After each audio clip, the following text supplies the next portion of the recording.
Jadi supaya bisa mengenal dia dengan benar, memang roh hikmat dan wahyu itu sangat kita butuhkan.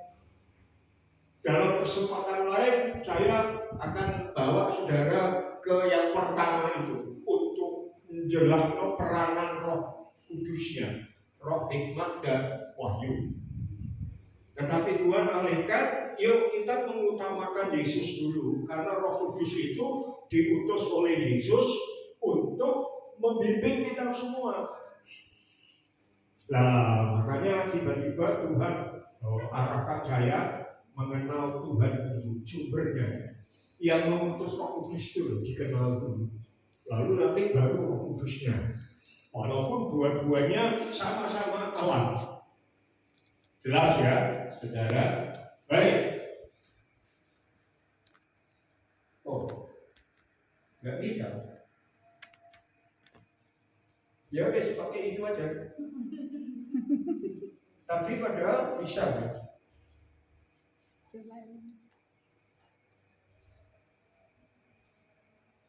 Ya, terus. B, terus C. Oke. Nah, itu sudah kita ya. Ya. Panggilan Yesus, marilah dan pergilah. Terus? Lanjut. Terus? Nah, ya, kemarin kita sampai di sini. Ya, marilah kepadaku yang letih lesu. Saudara, nah letih lesu itu karena kehabisan tenaga kerja keras, terlalu keras banting tulang. Das sikil dibudas. Pinomi orang berhenti. Terus bukan hanya pekerjaan fisik, mikir. Ya, pesenannya banyak. Iku kok iso nyandar enggak? Di samping kerja mikir, begitu iso banget. Nah, lelah saudara itu membuat kita lelah. Kemarin saya sudah memberi contoh diri saya sendiri. Ya toh, lelah secara mental, secara jiwa. Itu fisik maupun mental. Kemarin saya kasih contoh seperti saya itu. Sebetulnya saya itu kayak orang tenggelam gitu. Lalu sebetulnya bisa keluar. Tapi Tuhan bilang jangan. Sudah mengalah. Sudah pasrah. Aku punya rencana lain. Nah ini sudah orang terima. Saya dulu nek bener disalah ya sampai di tak jelas gitu. Lalu ini orang iso Tuhan suruh berhenti, sudah. Lalu dikasih contoh itu ketika di mimbar Tuhan bicara gitu. Akhirnya saya tidak berbuat apa-apa. Lalu saya serahkan kepada pendeta yang lain. Itu. Wah. Nah pergumulan saya berat secara jiwa, secara mental. Karena apa saudara? Saya itu terkenal ya dalam tanda petik apanya? Kalau diskusi lalu saya merasa A itu benar, maka saya akan terus membuktikan bahwa A itu benar. Kecuali saya tahu, wah ternyata A salah, aku diam. Gitu ya. Nah, pada waktu itu saya bukan membuktikan orang lain A, tapi membuktikan aku dewe A gitu loh. Tapi Tuhan sudah berhenti. Urusan aku, bukan kamu. Dan saudara tahu pergumulan saya, kenapa seperti orang yang tenggelam, jari iso unggul, tapi orang iso, orang oleh. Nah kan gelebeban terus saudara, di dalam sumpah, jantung kena. Ya, prostat kena, mata kena. Wah, larinya kemana-mana. Dan yang menjadi beban saya yang lainnya adalah saya itu merasa begini. Orang-orang kan tahu saya itu benar pasti ngomong bener. Iki kok meneng gitu. Ngerti saudara? Lah nek meneng berarti salah loh deh. Ada. Coba nek bener, kamu ngotot terus. Kan terus menyampaikan yang benar, orang yang salah. Nah ini menang. Nah berarti itu tidak saudara, tidak gampang. Nah itu lebih besar. Saya mau. Dan saya belajar kepada Yesus. Nah itu kuncinya. Makanya Tuhan bawa, ayo masuk ke situ dulu. Ya. Dan saya yakin kita model saudara. Saya yakin ada saudara yang alami seperti itu. Saudara jadi orang salah, tapi sudah diberes salah. Sebenarnya dia salah. Dan saudara tidak bisa apa ya?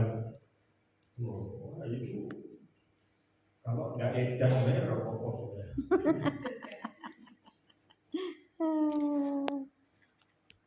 Nah, yang dipanggil oleh Tuhan menegangkan, tegang, saudara. Ketegangan di dalam hidup kita itu sendiri akan bisa menimbulkan banyak penyakit. Kemarin Pak Roni kan juga menyampaikan mengampuni musuh, ya, maaf. Nah, kadang-kadang kita apa itu merasa begitu berat. Sehingga apa yang kita pendam di hati itu, ya, sakit hati, dipikir terus, deg-degan jantungnya, rasanya itu balas tapi Tuhan bilang jangan membalas, dengan sebagainya, apa-apa, lama-lama jantung sakit, ya, pikiran sakit, tensi naik. Sinai. Ya macam-macam. Saya tensinya pernah tinggi, memang nggak sampai setinggi ini. Bagi saya ukurannya tinggi. Ibu gembala itu kalau tensi di dokter Niko 100 begitu, dokter Niko ngomong tinggi bu, puji Tuhan. Kenapa? Biasanya 80 sampai 90 tak. 110 gitu sudah hebat. Enggak pernah. Nah itu menegangkan. Dan orang-orang seperti inilah yang Tuhan panggil. Marilah. Nah itu ternyata yang Tuhan minta saya menyampaikan supaya kita lebih dulu mengalami kelegaan dari Tuhan. Lalu nanti masuk beberapa waktu yang akan datang bagaimana roh hikmat dan roh itu bekerja dalam kita. Setelah kita lebih jos itu ya. Saya kemarin kan sudah saksikan ketika saya jantungnya tidak normal ritmenya itu, lihat film sedih itu aja aku sumpah.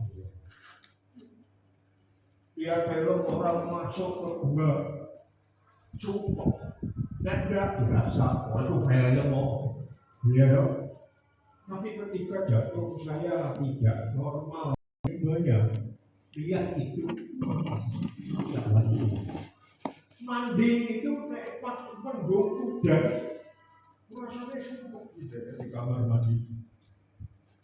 Ya pasti pas mandi nggak terus melayu,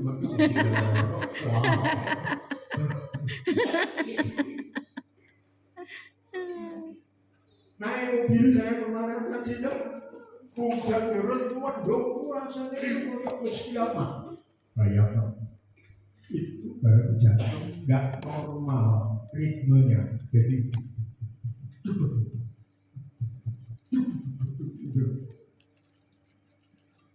itu ya. Jadi saudara dan saya sama pernah letih lesu. Nah ini yang dipanggil,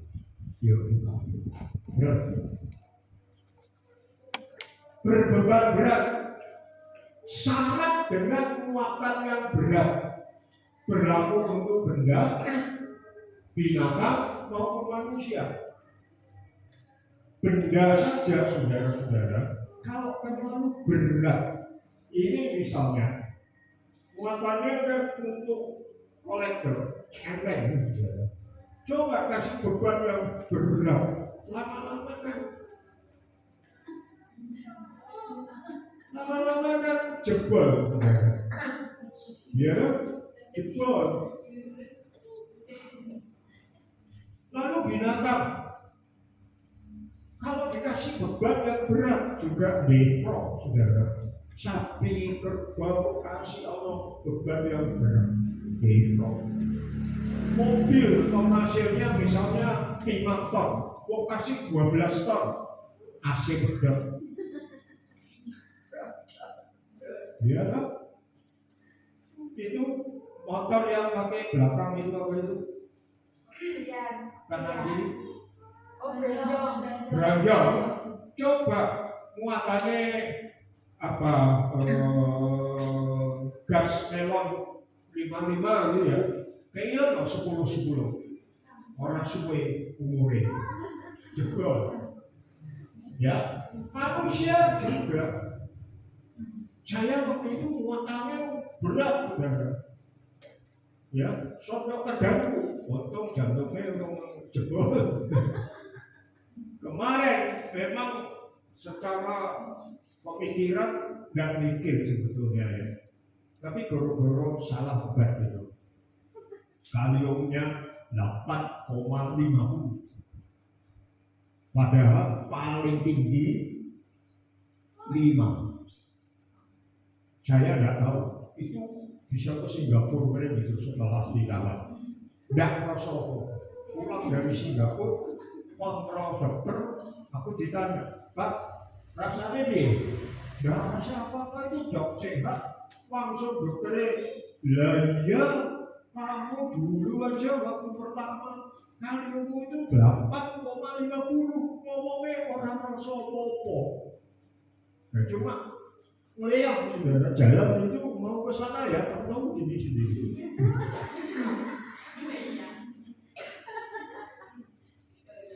Bingung rasanya, mau muntah, sempat muntah nggak ya? Sempat di rumah. Oh. Terus saya kaget dokter ngomong, itu orang biasa jantungmu wis mandek lah. Beban. Bayangkan saudara, jantungnya nggak kuat, terus gagal jantung.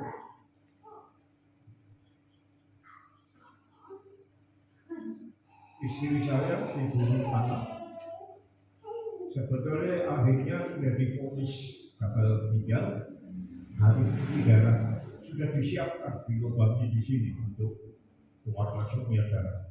Malam itu 31 Desember 2014.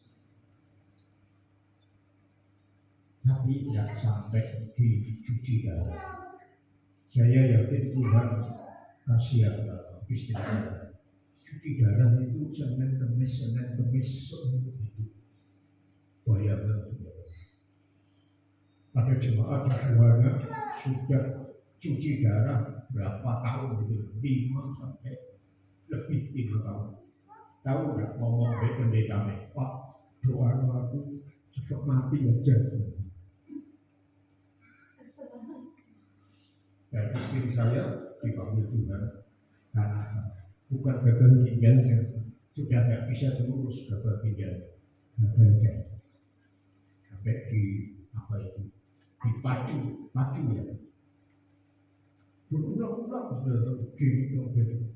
Aku berdoa dulu Tuhan, itu nanti sudah sadar, sudah balik, sakitnya oleh apa sih? Bisa saja ada yang tetap hidup. Tetap tujuannya supaya hidup. Kalau soal nanti tulang iganya ada yang tetap berusaha. Itu ya, jadi itu berbeban berat. Lebih berbeban berat karena berbeban berat. Dibebani dengan muatan terlalu berat. dibebani dengan upacara, ritual, dan ajaran yang tidak beralasan, yang menimbulkan kecemasan spiritual. Ada orang-orang yang mengenal Tuhan dalam tanda petik yang tidak benar. Lalu dia harus melakoni sengsara, hidupnya selalu harus melakukan ini itu. Kalau enggak, wah. Kalau enggak, wah. Ya, akhirnya penting saudara, tidak ada damai. Beda dengan kita. Kita sudah berjumpa dengan Tuhan, beban dosa kita sudah diangkat, kita tidak perlu melakoni macam-macam.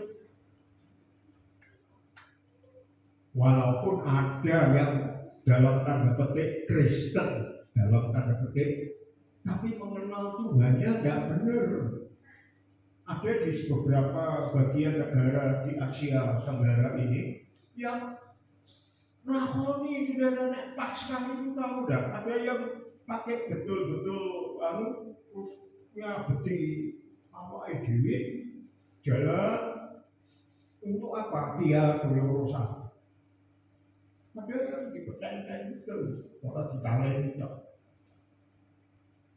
Nah itu salah. Nah, apa? Dibebani upacara ritual keagamaan. Ya, ritual itu keagamaan, kepercayaan, macam-macam lah. Sudah tahu sendiri ya. Saya kurang tahu banyak, tidak mau belajar itu banyak-banyak. Lebih baik belajar yang benar. Ya, kalau saudara tidak ingin kena kepalsuan uang palsu, jangan pelajari uang palsu itu ciri-cirinya kayak apa. Percuma. Justru harus belajar uang yang benar kayak apa. Betul nggak? Sehingga begitu ada uang yang tidak benar, saudara langsung tahu. Megang kertasnya yang tidak benar ini. Ya, jadi jangan kita pengen tahu wis Kristen atau pengen tahu. Di surat Galatia itu ada jemaat yang sudah dalam Tuhan, tapi diajari ajaran palsu, melakukan lagi beban-beban berat dan sebagainya. Lalu Rasul Paulus tegur dengan keras. Jadi itu kita enggak ya, sudah ada ritual-ritual yang membuat kita bungkuk, ya, pokoknya macam-macam. Saya sempat lihat beberapa kali film, wah isinya gitu-gitu. Tapi ada yang lucu saudara di Facebook. Ini Facebook ya, tidak menyinggung yang lain. Facebook ini ada ibu, ayah, anaknya masih remaja. Itu babi ngepet gitu ya. Nah sudah bapaknya kan buka ini sudah bungkuk gini, terus ada lilin, ya, centil atau lilin, terus itu nyala. Nah saya tidak tahu prosesnya gimana. Wes nyala, ini jadi wes jadi ya. Anaknya itu orang ngerti saudara, dipikir itu ulang tahunan. Ketika bapaknya segini, lalu nah dia naik ulang tahun yang tiup ini. Ditiup,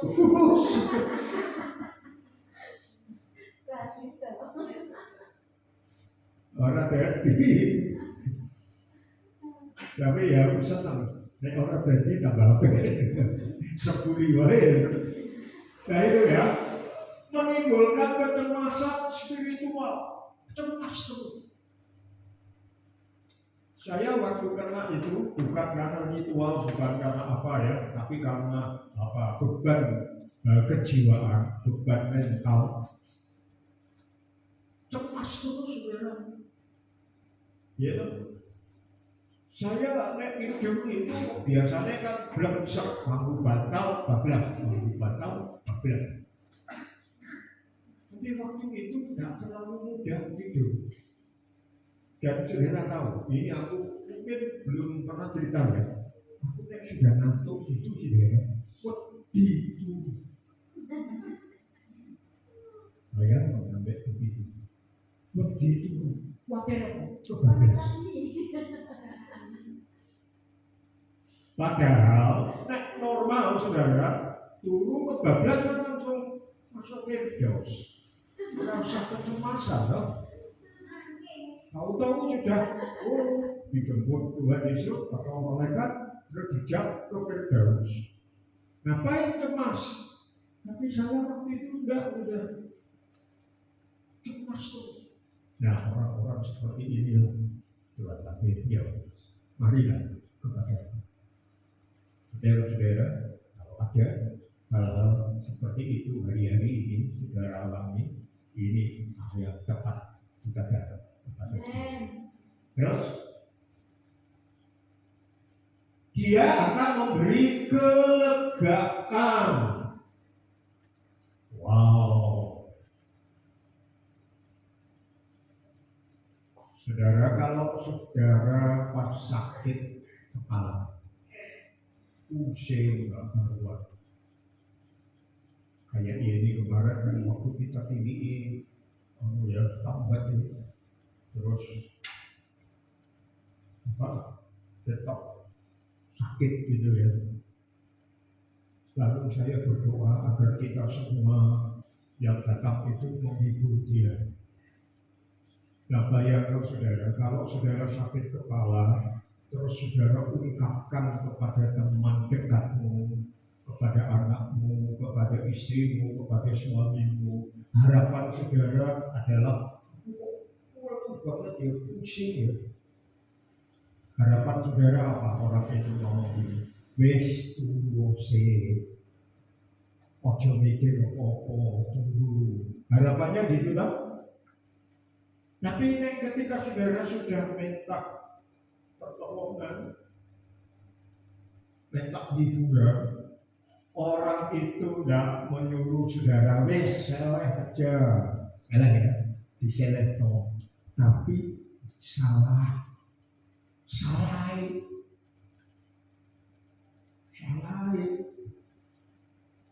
Kira-kira saudara cepat sembuh atau tambah sakit? Sakitnya tuh di sini. Nanti orang-orang sabar dulu ya, dilus-lus, dipandu istirahat, diseleh no, supaya cepat mari. Jadi salah dulu.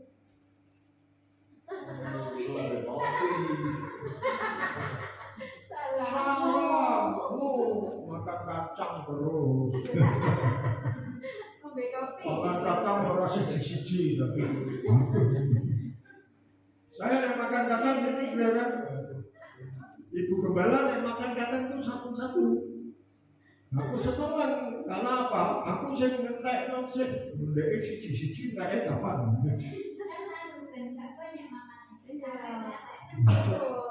Saya kalau makan kacang ya, terus aku ngomong makan kacang satu-satu, itu orang rosok kacang. Tapi nek mangan keroyokan, rosok kacang. Masih ada besok. Nah itu ya, menyebabkan atau mengizinkan seseorang untuk berhenti dari gerakan atau pekerjaan apapun untuk memulihkan dan mengumpulkan kekuatannya. Jadi ketika kita yang letih lesu berbeban berat datang kepada Yesus, dia memberi kelegaan. Orang bakal disalah, no, tapi disel. Amen. Jadi membuat kita berhenti dari semua kegiatan, gerakan dan memulihkan, mengumpulkan kekuatan kembali. Itu kalau kita belajar kepada Tuhan, datang kepada Dia. Oh kesel seduh. Nanti kita akan lihat caranya, ya toh? Memberi istirahat. Saudara sakit, baru datang sakit ya. Wah, mau tetap atau iya.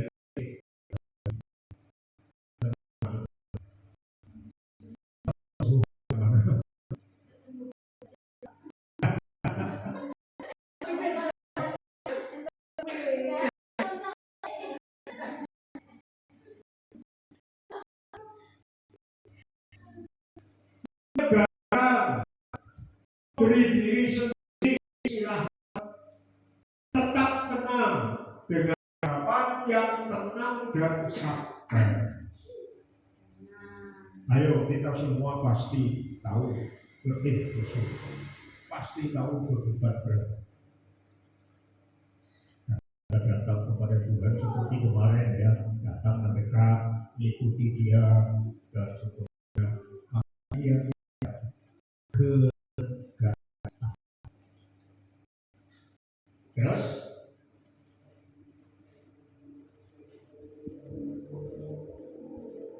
pikulah ini saudara. Saya dulu pernah khotbah ini tidak terlalu mendalam, tetapi ketika kita sudah letih, suruh berbeban berat, terus datang kepada Tuhan, kan mau diberi kelegaan. Tapi ada kata ini, pikulah. Kuku, wes sabar kok kabar tidak ikut untuk dipikul. Nasib ojo dulu. Artinya apa? Mengambil, mengangkat, meninggikan, mengangkat, menarik ke atas, mengambil atas dirinya sendiri dan membawa pergi apa yang telah diangkat untuk menanggung. Masih gudeng, mengangkat diri sendiri, ditinggikan, terus membawa, memindah membawa pergi. Ya, yang jatuh tuh yo, ya, tapi terus belum selesai. Memindahkan dari tempatnya. Jadi beban yang saudara bawa itu dengan kuknya Tuhan, beban yang berat itu dipindahkan tempatnya. Mungkin saudara mikir sampai di sini dong enggak? Beban berat, wis pabotan ini. Terus pikulah kuku dikiriku, memindahkan ke tempat lain. Jadi piye maksudnya? Ya, maksudnya piye? Lah kok bebanku diambil terus ditaruh ini loh lah dipindahkan. Loh, ya dong. Sampai situ si urung dengar. Ya, yo tak dengar. Untuk mengambil atau menyingkirkan apa yang melekat pada sesuatu,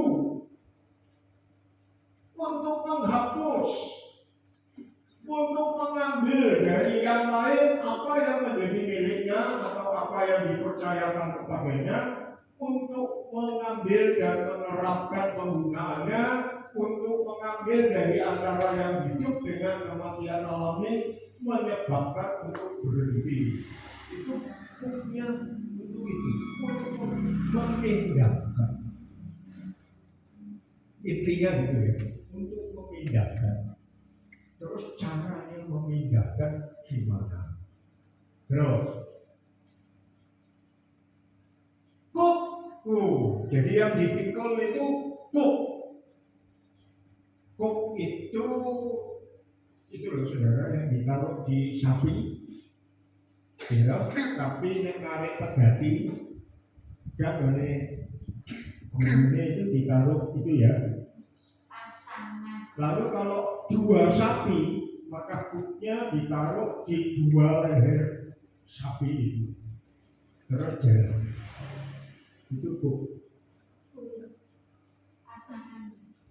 Kalau saudara tidak punya sapi, saudara punya motor, tapi saudara sering ngangkut barang berat-berat.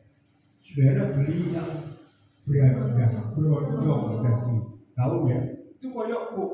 Jadi kanan kiri terus ditaruh di jok belakang, terus saudara bisa muat banyak. Coba naik motor top, bisa muat banyak kan? Sekarang banyak yang pintar, saudara, satu motor bisa ngangkut 5 orang. Tanpa brojol loh. Wah, nek nganggo brojol tak oke.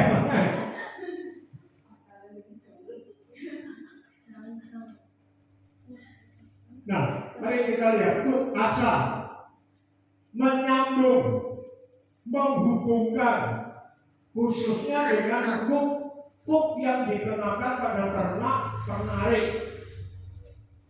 Jadi itu neraca keseimbangan pada seimbangan atau neraca keseimbangan sebanding dengan hook berat yang bertumpu pada leher sepasang lembu. Balok keseimbangan kopling.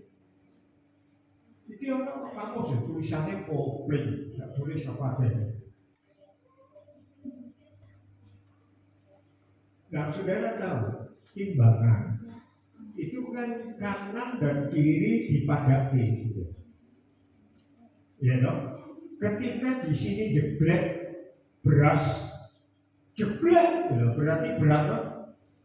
Tapi ketika buat taruh timbangan di sini, ini pirang kilo ya, ini naik nanti. Ya dong.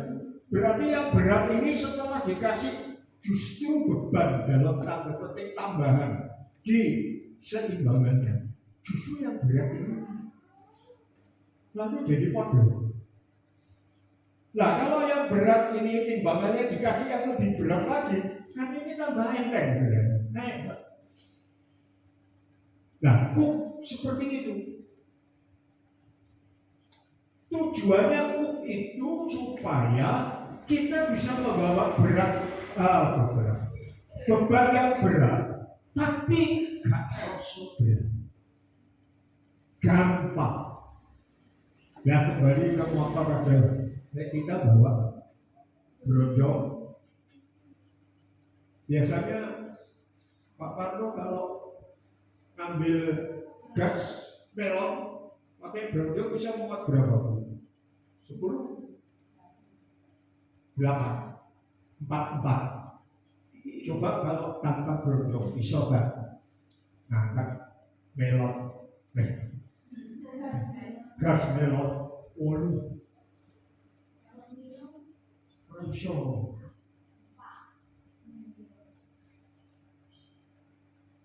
Itu aku yakin lebih dari 4 masih bisa, tergantung brojolnya ya. Terus ketika sudah naik, terus bawa motor, ada enggak? Ada. Nah, kira-kira seperti itu saudara. Beban berat, ditambahi beban, kita tahu tapi sebetulnya membuat tambah enteng. Timbangan itu DKI semongkok pirang kilo, paling gede semongkok pirang kilo. 6 kilo, kan jeglan gitu loh. Orang ngambil, coba lihat, baru kayak ini, ngaget gitu, jeglan. Terus kayak timbangan 6 kilo, angkat ini. Makanya orang jeblek itu. Nah, hook dari Tuhan seperti itu. Justru itu alat supaya saudara tetap bisa menanggung bebanmu, tapi orang kosong. Dok ya. Dan Sekarang kopling. Kopling orang usah motor, orang usah mobil. Sepeda motor itu juga ada koplingnya. Saudara kalau tanjakan, lalu pakai kopling 4, gigi 4, bisa naik ya? Bisa.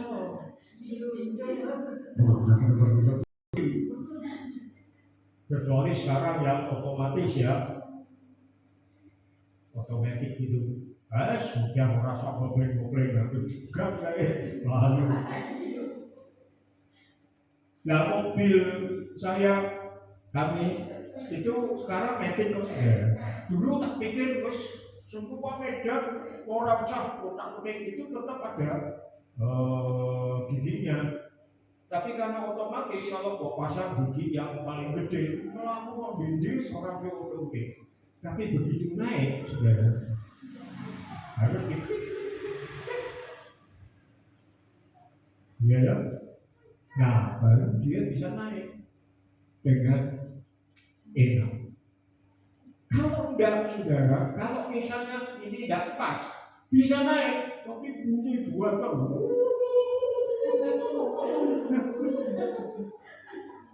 sambat Ya dong?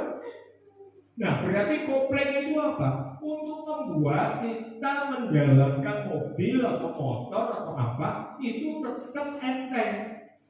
Medannya boleh berat, tapi kalau koplingnya disesuaikan, pada waktu turun, saudara mau pakai gigi 5, ya kalau pembalap nggak apa-apa.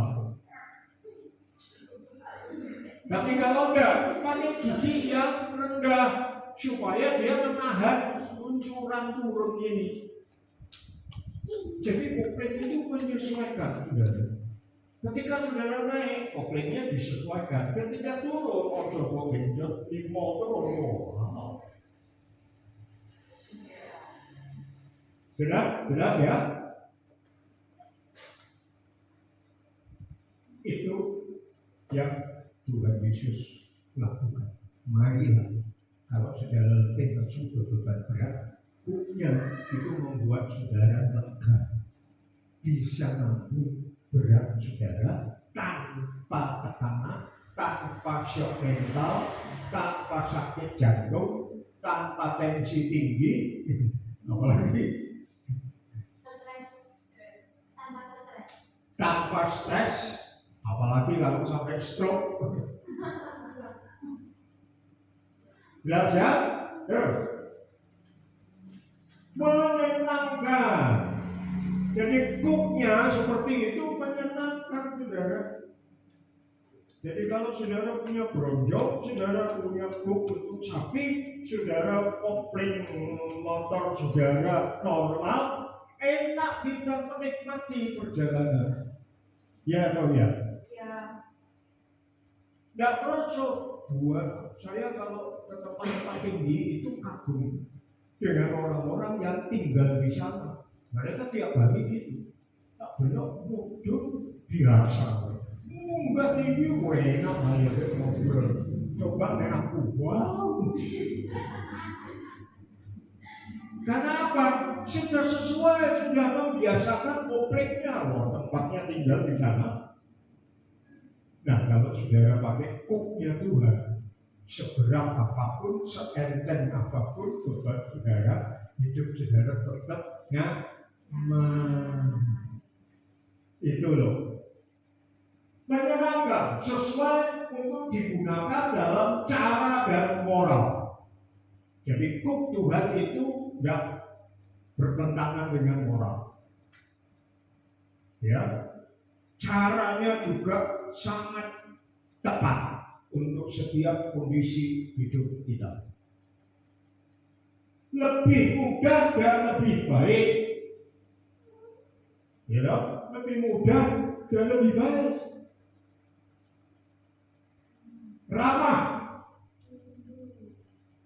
Ramah lingkungan, tidak membuat kita sewot. Lembut untuk kebaikan, cocok berguna, berbudi luhur, baik, mudah diatur. Mudah diatur. Koplingnya bagus. Oh, tangganya dhuwur. Nah, kopling kilo. Bisa diatur kok. Lebih menyenangkan berlawanan dengan kasar, keras, tajam, pahit tentang orang-orang baik hati, murah hati. Amin. Itu. Jadi kalau letih lesu berbeban berat, datang kepada Tuhan. Dia pasang cooknya, caranya dia. Sehingga kalau itu dipasang, saudara seperti dikasih kopling. Saudara seperti timbangan. Ketika yang sisi kiri dimuati 10 kilo, maka Tuhan memberi timbangan 10 kilo. Ya, ada bebanku ringan, faktur sebagai bagian dari muatan atau pengiriman. Ya, kalau orang mengirim barang itu dapat faktur. Dan itu beban pengirimannya diatur, saudara. Ya toh, melalui kereta api atau apa, kalau ngirim motor, maka motornya dibungkus begitu rupa sehingga nggak sampai berat dan sebagainya. Sampai di tempat saudara dibuka, oh isi api motornya. Nah, beban pengiriman itu seperti itu. Jadi muatan yang dikirim itu tidak rusak di jalan. Muatan yang dikirim itu sampai di tujuan dengan baik. Terus merupakan tugas atau layanan. Jadi itu tugas dari Tuhan, layanan dari Tuhan untuk kita. Bayangkan, kita seringkali kalau bertugas untuk pelayanan, aduh, ya. Tapi dari sini kita mulai melihat ternyata Tuhan itu juga memenuhi tugasnya terus-menerus untuk melayani saudara. Amin. Contoh, matahari ditutup seminggu.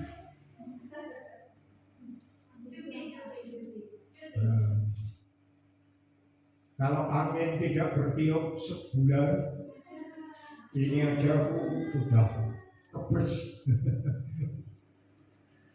Tapi siapa ini semua yang ngatur? Siapa yang bertugas? Tangan bumi. Memang dia punya malaikat, punya semuanya. Tapi itu tanggung jawab dan tugas layanan itu dilakukan dengan setia. Ayo, kita punya gen kerajaan Allah, gennya Tuhan, anaknya Tuhan. Oke? Terus, muatan kapal. Ada tonasenya kapal ini, berapa orang, berapa beratnya, sesuai dengan ukuran kapal. Kewajiban yang Kristus berikan kepada pengikutnya. Jadi Tuhan sudah memberi contoh tugas dan layanan dia sempurna, peduli, maka dia memberi tugas yang sama kepada kita.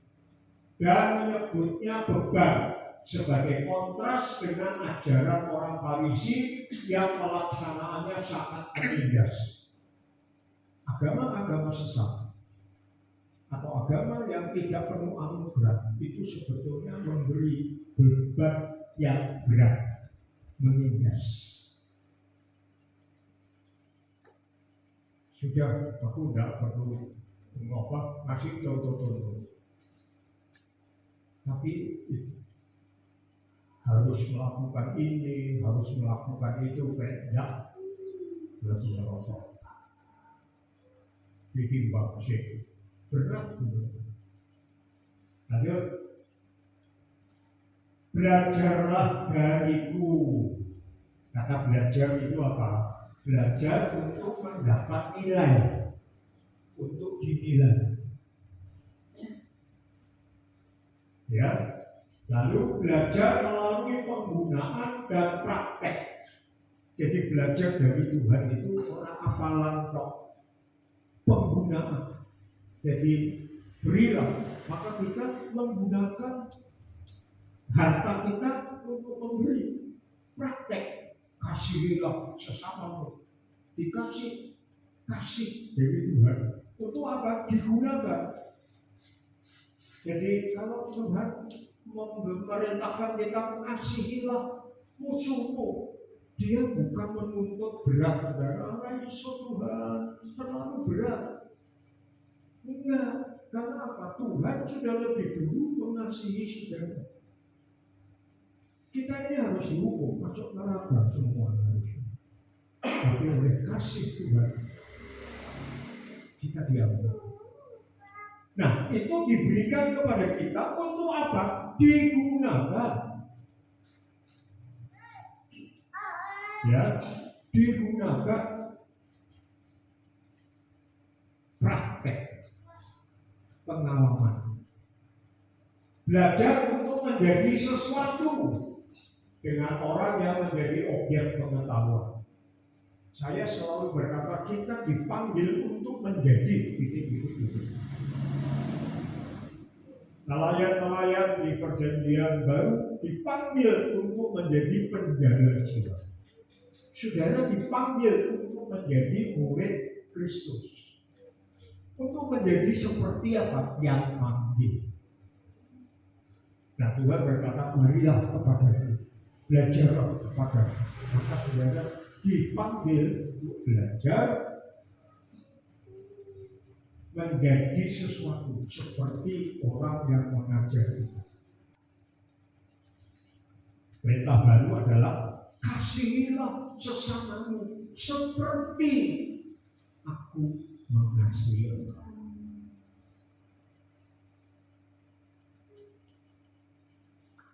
Menambah pengetahuan, mendengar, mendapat informasi, belajar mengerti, lalu terbiasa. Menjadi kebiasaan. Kalau kita belajar melakukan sesuatu tiap hari A, maka lama-lama A itu menjadi kebiasaan kita. Kalau itu menjadi kebiasaan kita, akhirnya menjadi sikap kita. Setiap kali kita melakukan sesuatu terhadap orang lain, dulu saya diajar, semua yang kamu lakukan untuk orang lain atau dilakukan untuk kamu, katakanlah terima kasih. Banyak orang sulit untuk berterima kasih. Aku bayar parkir, kan tugasnya gitu. Saya kalau bayar parkir, dipikir makasih ya. Nah, itu dulu tak lakukan sebagai sesuatu yang mulai agak begitu ya. Tapi setelah seminggu, 1 bulan terbiasa. Setelah terbiasa jadi karakter. Jadi kita menghargai semua orang. Terima kasih. Terima kasih. Ya.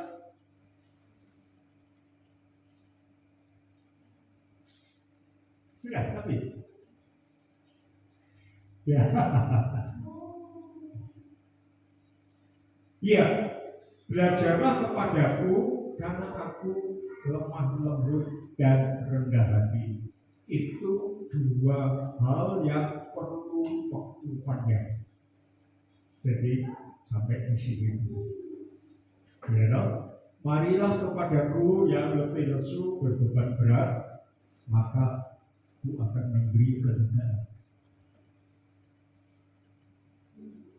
Karena aku ini lemah lembut dan rendah hati, mengenal Tuhan. Lalu nanti kesempatan lain kita lanjut roh, hikmat dan wahyu. Sudah jawab ya? Jelas ya? Kalau belum jelas kita tambah jamnya. Ya, kita berdoa. Bapa dalam surga, kami semakin terang oleh karena pencerahan dari firman-Mu ya Tuhan. Sadarkan kami, ternyata kami punya Tuhan yang luar biasa. Dan kami semua pernah dan mungkin saat ini juga tengah berletih lesu berbeban berat. Kami mau datang kepada-Mu. Berilah kami hikmat supaya kami dapat menanggung segala sesuatu dengan iman dan terasa lega, terasa menyenangkan, sehingga kami tidak akan pernah berhenti untuk terus belajar. Berkati kami yang sudah hadir, beban-beban kami taruh, dan kami mau pikul pukul supaya kami dapat menyelesaikan semua tugas panggilan kami dengan penuh sukacita karena Engkau membuat perintah. Terima kasih ya Bapa, Engkau jamah kami satu demi satu. Bagi yang letih lesu dan bertanggungan berat, pikulah Tuhan, karena justru Engkau akan menikmati kelegaan. Karena Tuhan itu nyaman, Tuhan itu menyenangkan, dan bebanmu menjadi ringan, hatimu menjadi lega. Terimalah kemurahannya dan selalu belajar kepada. Di dalam nama Tuhan Yesus kami berdoa. Amin.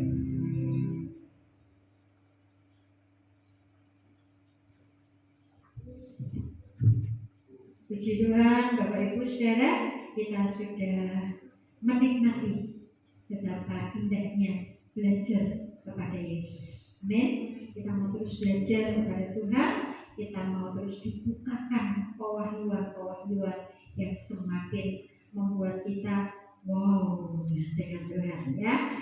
Baik, puji Tuhan, besok kita kembali beribadah jam 6 sore. Maaf salah ya.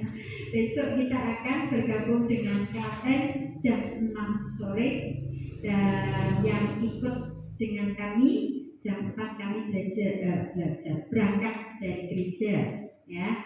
Jadi sebelum jam 4 saudara sudah datang, kita akan berangkat bersama-sama jam 4 sore dari gereja. Nah, yang naik spor menyesuaikan jamnya sendiri. Nah, jangan terlambat supaya bisa menikmati hadirat Tuhan secara penuh di sana.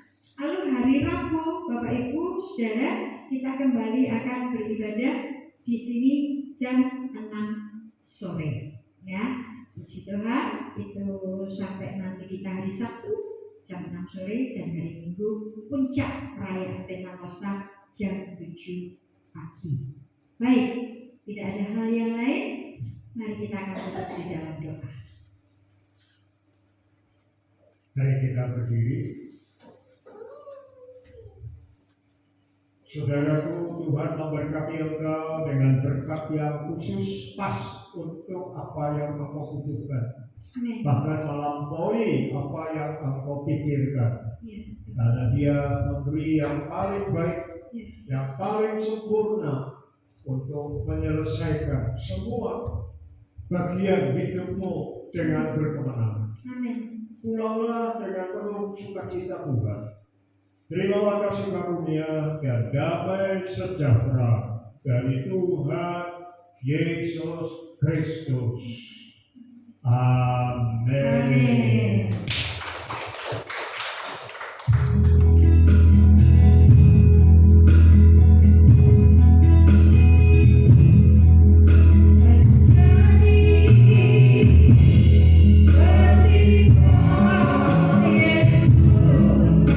Berkati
Iya.